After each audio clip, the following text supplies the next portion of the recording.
sure everyone has everything they need. Do you have your water bottle filled with water?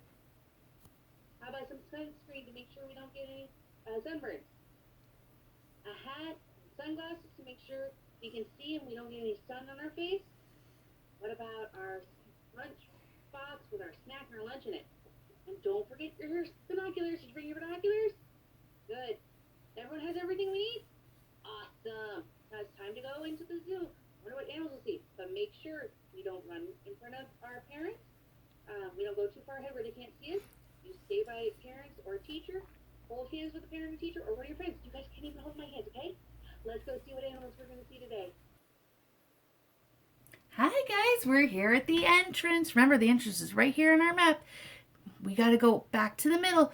So let's see how many steps we need to take. Ready? 1, 2, 3, 4, 5 steps to go straight back to the middle of the zoo. Let's take our 5 steps. 1, 2, 3, 4, 5. Good job. Now we have the choice. Are we going to go left, like we saw at Cat Canyon, straight to see the turtle? Or are we going to go right to go back towards Africa Plains? We're going to go right today. So let's see how many steps we need to get to the next star. Ready? 1, 2, 3, 4, 5, 6, 7 steps. So let's take our 7 steps. Ready? 1, 2, 3, 4, 5, 6, 7 steps. Now we have a choice. Are we going to go right to see Africa Plains and the rhinos again? Or are we going to go left and see what kind of creature this is? I think we should go left. So let's see how many steps it's going to take us to get to that creature. Ready? 1, 2, 3. So let's take 3 steps. 1, 2, 3. Woohoo! We made it. We're here at Confusing Creatures. I wonder what kind of creatures are going to be here. Maybe it will look like that. Whoa. That was a cool spin. Maybe it's going to look like this one. Huh. How about this one? Well, that's an interesting animal. Or what about that one? Huh. I wonder what animals we'll see. Let's take a look at our first animal. Oh, wow, look at that animal. It's called a platypus. Can you say platypus? Good job. Now let's count how many letters are in platypus. Ready? 1, 2, 3, 4, 5, 6, 7, 8. 8 letters in platypus. Now, what's the first letter in platypus? That's right, it's the letter P. Now, the platypus lives in Australia and it likes to live in streams and rivers. But can you tell me what this platypus looks like? You're right, it has a duck bill here, so that's sometimes why it's called a duck-bill platypus. It's got like a beaver-like tail here. The fur kind of reminds me of an otter, and its feet kind of do too. Wow, this creature got really confused, huh? Well, because this animal has so many different parts, some people didn't even think it was real and thought people were just playing a joke on them. The platypus is a special type of animal. It's only one of 2 mammals that lay eggs. What? It lays eggs? Oh my goodness, it thinks it's a bird too? The other mammal that does it is called an echidna. The female platypus will lay 2 to 4 eggs and wrap her body around the eggs until they hatch. And this is the only mammal with a bill. I heard that there are 2 baby platypus here at the zoo. Let's see what the zookeeper has to say about them. Our exciting news is that we have twin baby boy platypuses that have just emerged. They've just gone for their very first swim. They're actually 4 months old at the moment.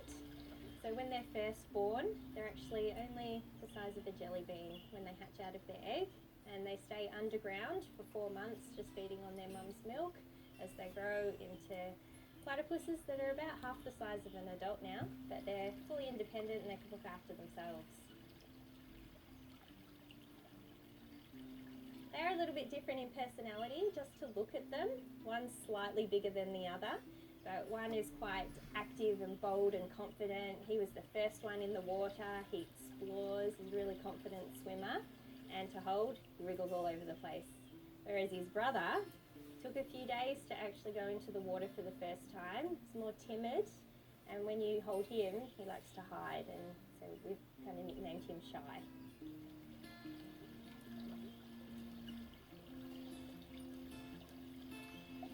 watching the babies on the camera, it was getting a glimpse into a world that no one else ever got to see. I was seeing something for the first time that was still a mystery to a lot of us, and it was a bit like peeking in the nursery window for the first time and seeing these beautiful little babies that were just growing. As much as I would love to keep every baby platypus that we have bred here, unfortunately we just don't have the room for them. So we're going to be holding on to these two until about June, just to make sure that they're growing and they're very healthy animals. Once we've determined that, they'll go to another zoo that would like to have them. Wow, I'm so glad she was able to tell us so many different things about the little babies. What do we say to her? Thank you. Now the male platypus has a spur, which is like a stinger, on the back of its back feet with some poison in it to help keep predators away. And if you can see, their back feet are kind of pointed backwards too. That's kind of silly. The platypus can live to be about 12 years old, and it's a carnivore. It likes to eat meat. That's what carnivore means. So we saw the platypus is a strong swimmer, but it only goes under the water for about 30 seconds to get food before it comes up to air. Now, when it goes under the water, they close their eyes and ears. What? How are they going to find their food? Well, they have a special sense called electroreception to help find the worms, insects, and shrimp in the water or the mud. They'll catch their food in the water, hold it in their cheek pouches, and then bring it back to land to eat. The platypus has no teeth, so how's it going to eat its food? It's going to grind its food through tough pads in its bill. The platypus is nocturnal. That means it sleeps during the day and is active at night. It will sleep for about 14 hours a day and can spend 10 to 12 hours a day looking for food underwater. During the daytime, when it wants to sleep, it will hide in a burrow, which is a hole in the side of a stream bank. Inside the burrow are tunnels that lead to different oval-shaped chambers. Their fur is dark on top and light on their bellies. That helps to keep them camouflaged. When they're at the very bottom of the water, that dark skin helps them blend in with that mud. But when they're at the top, their light fur helps keep them looking like it's the sunlight. Their fur is also thick and repels, which means pushes away the water to help keep them warm and dry, even if they've been swimming for such a long time. Now, I know the platypus snout looks like it's soft, looks like it's hard, but it's really soft and covered with those receptors to help detect the food it wants to eat. The platypus usually is a solitary animal. It usually likes to be alone, but sometimes it gets together with other platypus, and a group of platypus is called a paddle or a puddle. But if you can't remember that, we can just call them platypus. Well, that was so cool seeing those platypus, and such a confusing creature.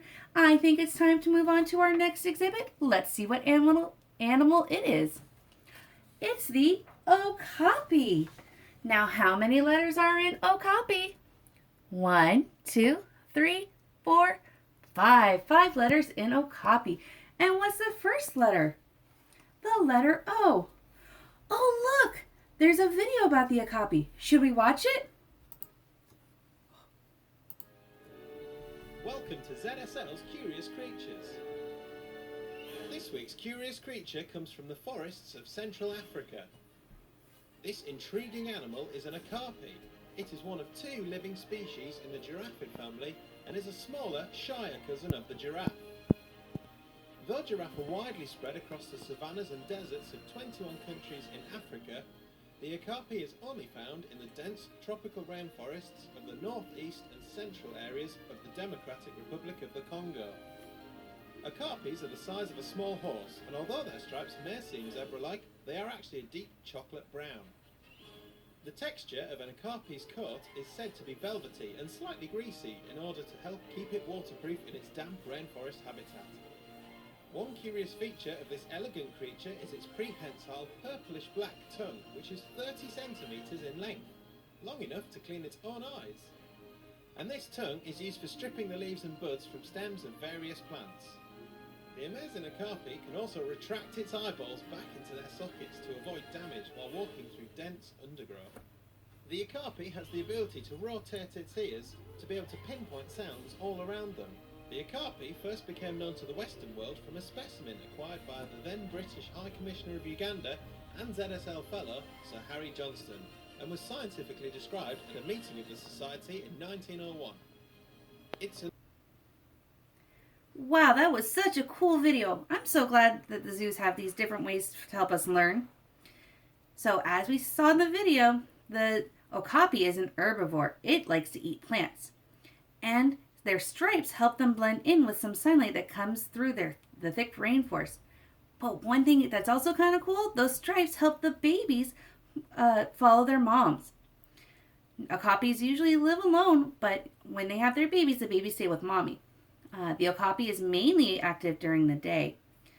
Now, you can't see it here, but only the boy okapis are going to have horns at the top of their head. But they're going to be small horns because they don't want to get caught in the trees and bushes.